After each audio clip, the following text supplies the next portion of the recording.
श्रीगुरुभ्यो नमः। हरिः ओम्।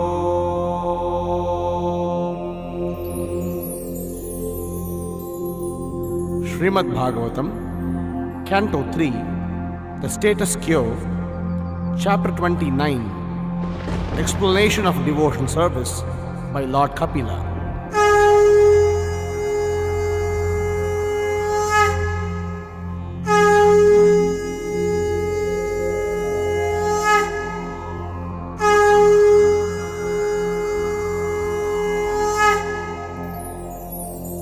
देवहूतिरुवाच लक्षणं महदादीनां प्रकृते पुरुषस्य च स्वरूपं लक्ष्यते मीशां येन तत्पारमार्थिकम् यथा सांख्येषु कथितं यन्मूलं तत्प्रचक्षते भक्ति योगस्य मे मार्गं ब्रूहि विस्तरश प्रभो।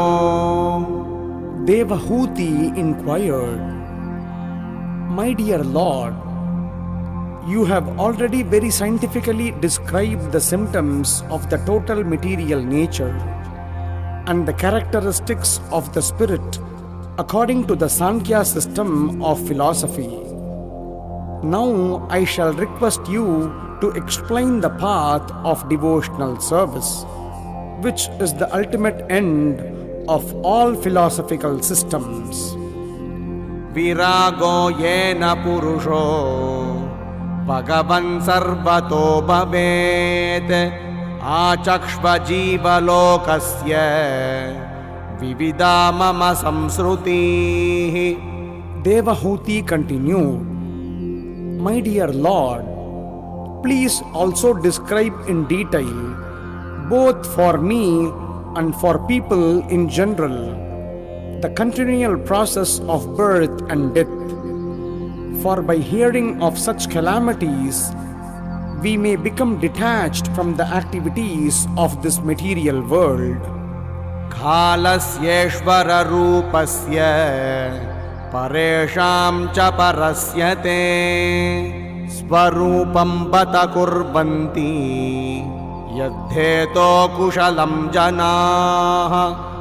Please also describe eternal time, which is a representation of your form, and by whose influence people in general engage in the performance of pious activities. Lokasya mityabhimatir achakshushash chiram prasuptasya tamasya nashraye shrantasya karmasvanu viddhaya dhiya tvam avirasi kila yoga bhaskaraha. My dear Lord, you are just like the sun, for you eliminate the darkness of the conditional life of the living entities.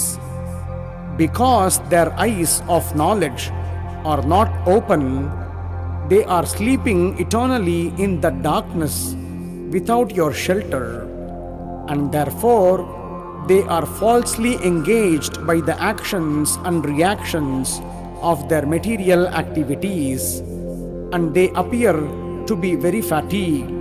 Maitreya uvacha iti maturvachas lakshnam pratinandya mahamunihi ababashe kuru shreshta pritastam karunarditaha. Sri Maitreya said, "O best amongst the Kurus, the great sage Kapila, moved by great compassion and pleased by the words of his glorious mother, spoke as follows." Shri Bhagavanu vacha bhakti yogo bahuvido marghair bhamini bhavyate svabhava guna margena pumsam bhavo vividyate. Lord Kapila, the personality of Godhead, replied, O noble lady, there are multifarious paths of devotional service in terms of the different qualities of the executor. Abhisandaya yo himsam dhambam matsaryameva va samrambhi bhinna drugbhavam mayi kuryat satamasaha. Devotional service executed by a person who is envious, proud, violent, and angry, and who is a separatist, is considered to be in the mode of darkness.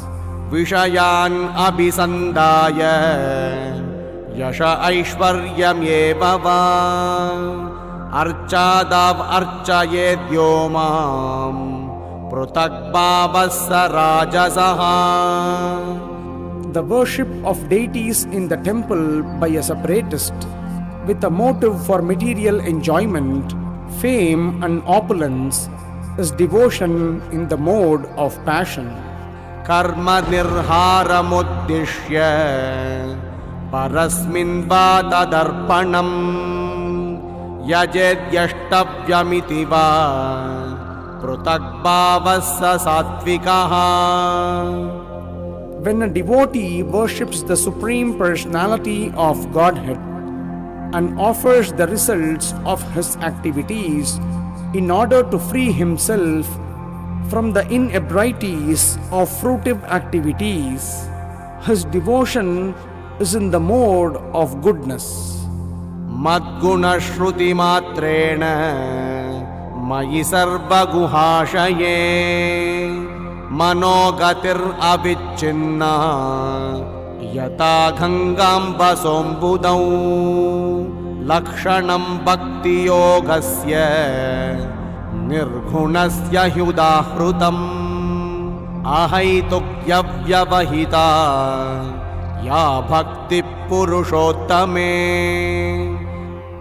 The manifestation of unadulterated devotional service is exhibited when one's mind is at once attracted to hearing the transcendental name and qualities of the Supreme Personality of Godhead, who is residing in everyone's heart.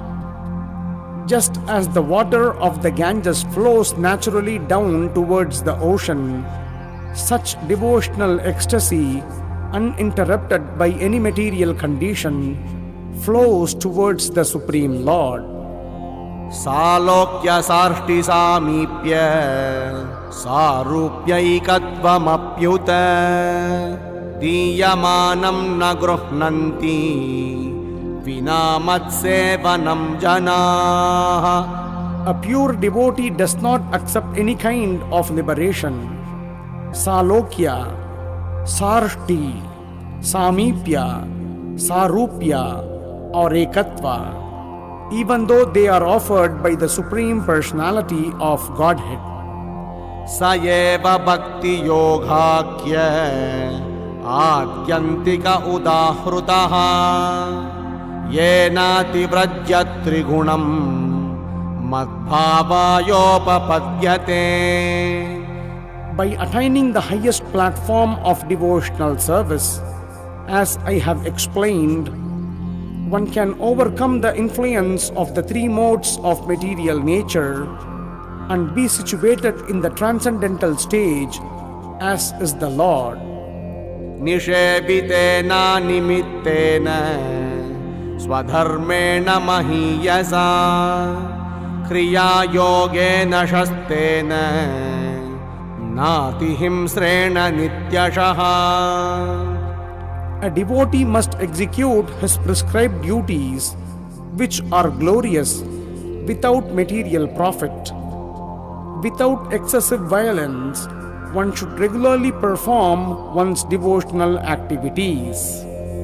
Madrishnya darshana sparsha puja stutya bhivandanaihi bhuteshu madbhavanaya Satvena sangamena cha. The devotee should regularly see my statues in the temple, touch my lotus feet, and offer worshipable paraphernalia and prayer.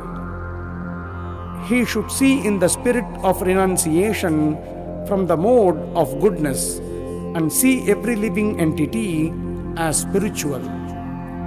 Mahatam bahumanena dhinanam anukampaya maitriya chaivatmatulyeshu yamena niyamena cha. The pure devotee should execute devotional service by giving the greatest respect to the spiritual master and the acharyas. He should be compassionate to the poor and make friendship with persons who are his equals, but all his activities should be executed under regulation and with control of the senses. Adhyatmikanushravanaan Nama sankirtanacha me Arjavenarya sangena Nirahan kriyaya tata.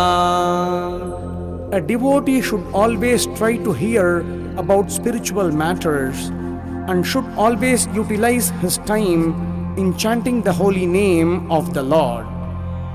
His behavior should always be straightforward and simple, and although he is not envious but friendly to everyone, he should avoid the company of persons who are not spiritually advanced. Maddarmano gunairyeetaihi parisamshuddha ashayaha purushasyanjasapyeti shrutamatra gunam himam. When one is fully qualified with all these transcendental attributes and his consciousness is thus completely purified, he is immediately attracted simply by hearing my name or hearing my transcendental quality. Yata vatarato granam avrunte gandha ashayat yevam yogaratam cheta atmanam avikariyate. As the chariot of air carries an aroma from its source and immediately catches the sense of smell, similarly, one who constantly engages in devotional service in Krishna consciousness can catch the Supreme Soul, who is equally present everywhere. Aham sarveshu bhuteshu bhutatma vastitas sada tam avajñāya mam martyaha kurutercha vidambanam. I am present in every living entity as the Super Soul. If someone neglects or disregards that Super Soul everywhere and engages himself in the worship of the deity in the temple, that is simply imitation. Yo mam sarveshu bhuteshu santam atmanamishvaram hitvarcham bhajate maudhyad basmanyeva juhoti saha.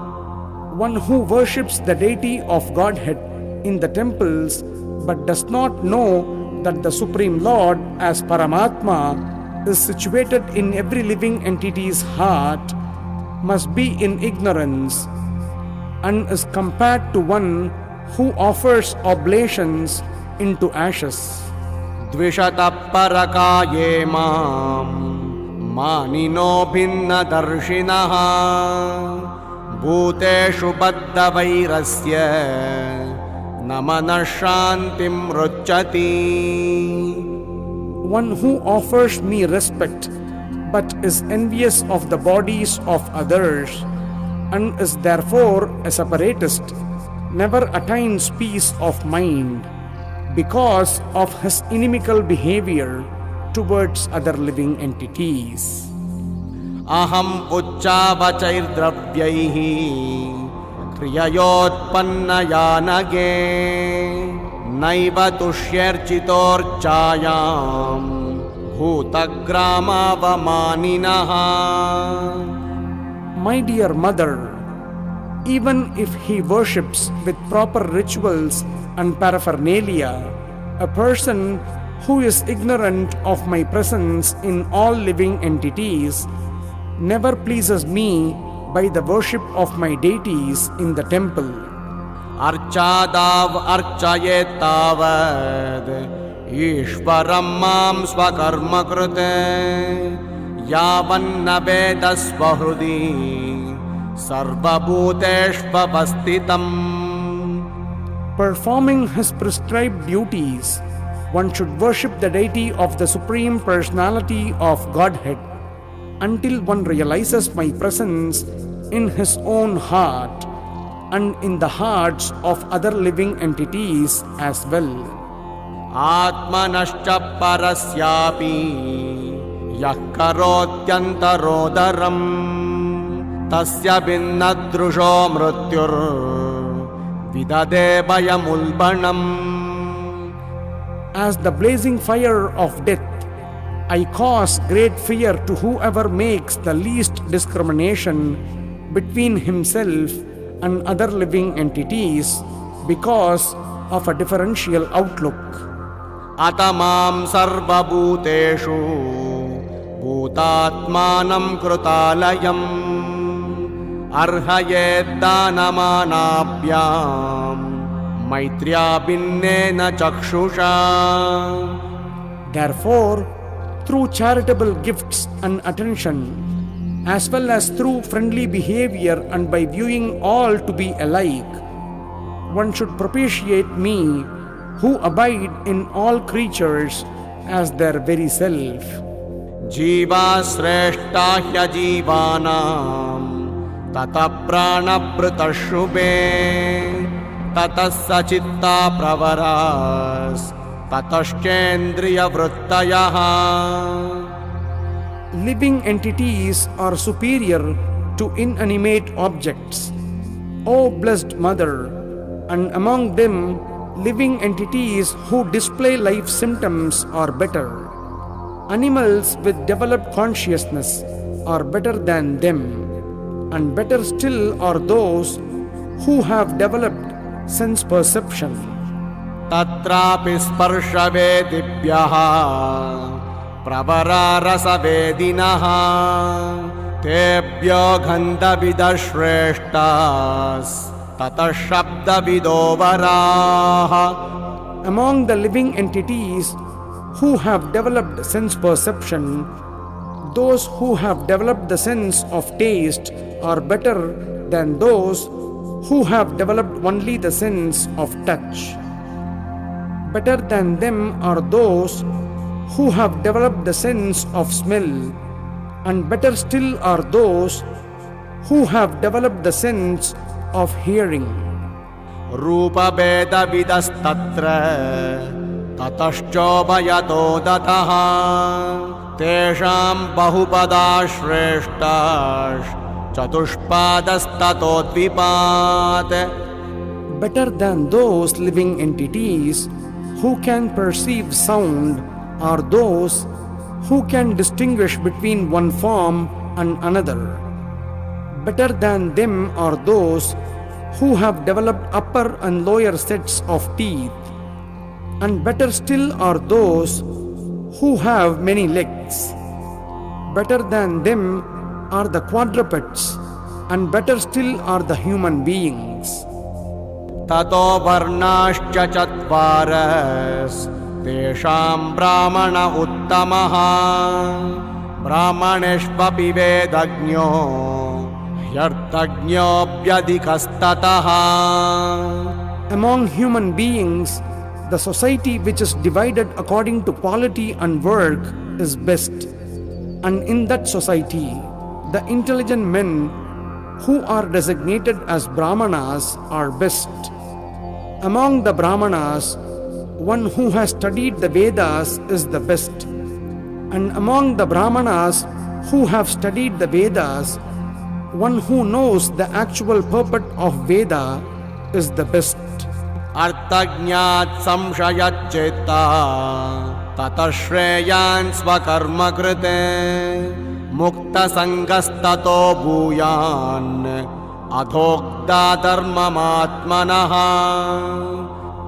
Better than the Brahmana who knows the purpose of the Vedas is he who can dissipate all doubts, and better than him is one who strictly follows the Brahmanical principles.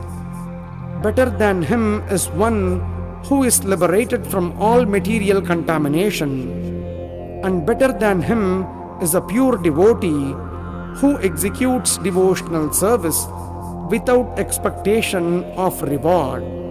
Tasman mai arpita shesha kriyartatma nirantaraha mai arpitatmana pumso mai sanyasta karmanaha na pashyami param bhutam akartus samadarshanat.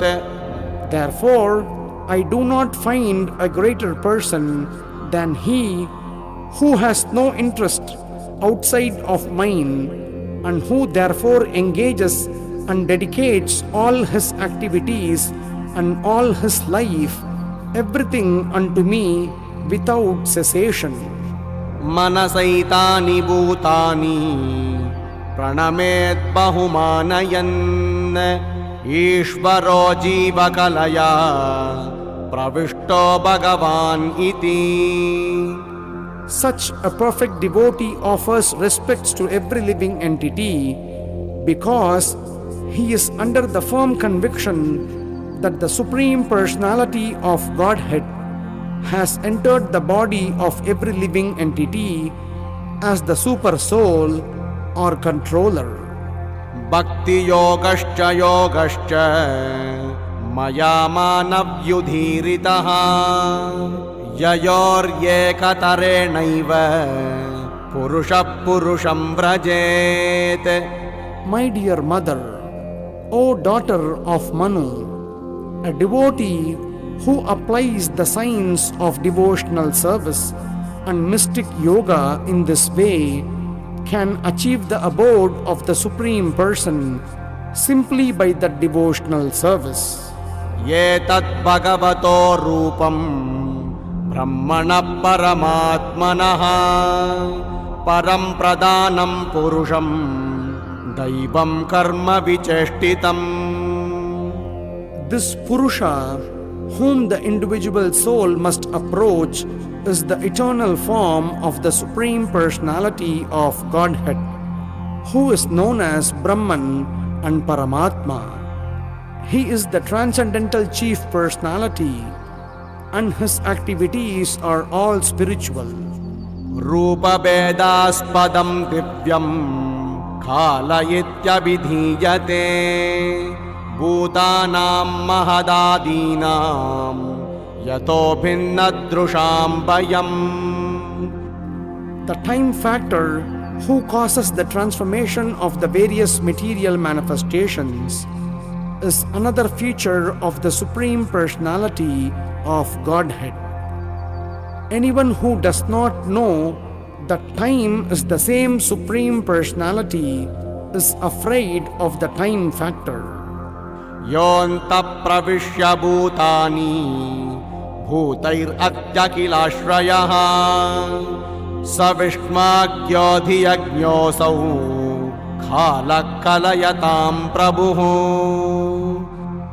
Lord Vishnu, the Supreme Personality of Godhead, who is the enjoyer of all sacrifices, is the time factor and the master of all masters. He enters everyone's heart. He is the support of everyone, and he causes every being to be annihilated by another. Na chasya kaschid dhayito na dveshyo na cha bandavaha avishatya pramattosau pramattam janamanta krute. No one is dear to the Supreme Personality of Godhead, nor is anyone his enemy or friend, but he gives inspiration to those who have not forgotten him and destroys those who have. Yad bhayad vati vatoyam सूर्यस्तपति यद्भयात् यद्भयाद्वर्षते देवो भगणो भाति यद्भयात्. Out of fear of the Supreme Personality of Godhead, the wind blows. Out of fear of Him, the sun shines. Out of fear of Him, the rain pours forth showers. And out of fear of Him, the host of heavenly bodies shed their lustre. यद्वनस्पतयो बीता लताश्चौषधिभिः सह स्वे स्वे काले विगृह्णन्ति पुष्पाणि च फलानि च. Out of fear of the Supreme Personality of Godhead, the trees, creepers, herbs, and seasonal plants and flowers blossom and fructify, each in its own season. स्रवन्ति सरितो बीता नोत्सर्पत्युदधिर्यतः अग्निरिन्दे सगिरिभिर्भूर्नमज्जति यद्भयात्. Out of fear of the Supreme Personality of Godhead, the rivers flow and the ocean never overflows. Out of fear of Him only does fire burn and does the earth with its mountains not sink in the water of the universe. नभो ददाति श्वसताम् पदं यन्नियमाद् अधः लोकं स्वदेहं तनुते महान् सप्तभिरावृतम्. Subject to the control of the Supreme Personality of Godhead, the sky allows outer space to accommodate all the various planets, which hold innumerable living entities. The total universal body expands with its 7 coverings under His supreme control. गुणाभिमानिनो देवाः सर्गादिष्वस्य यद्भयात् वर्तन्ते नुयुगं येषां वशये तच्चराचरम्. Out of fear of the Supreme Personality of Godhead, the directing demigods in charge of the modes of material nature carry out the functions of creation, maintenance, and destruction. Everything animate and inanimate within this material world is under their control. सोऽनन्तोऽन्तःकरः कालो नाधिरादिकृदव्ययः जनं जनेन जनयन् मारयन् मृत्युनान्तकम्. The eternal time factor has no beginning and no end. It is the representative of the Supreme Personality of Godhead, the maker of the criminal world. It brings about the end of the phenomenal world. It carries on the work of creation by bringing one individual into existence from another, and likewise it dissolves the universe by destroying even the Lord of Death, Yamaraja. Hari Om Tat Sat.